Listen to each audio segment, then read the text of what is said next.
All right, we're back on the Subaru, and I'm going to show you guys a little aid in helping prevent vacuum leaks. As you can see, the gobbledygoo going all around there, and that is, let's back up, just regular old spark plug boot grease, dielectric grease. So if you don't have Nylog and you notice it, you don't get it on the inside, it does not seal on the inside.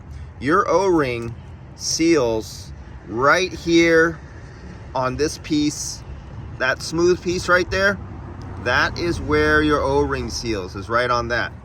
So you put your dielectric grease or Nylog on the outside, and then you slip your fitting over, and that will help extend the life of your O-ring that's inside here and help prevent and make sure you don't have vacuum leaks when you're attempting to pull a deep vacuum.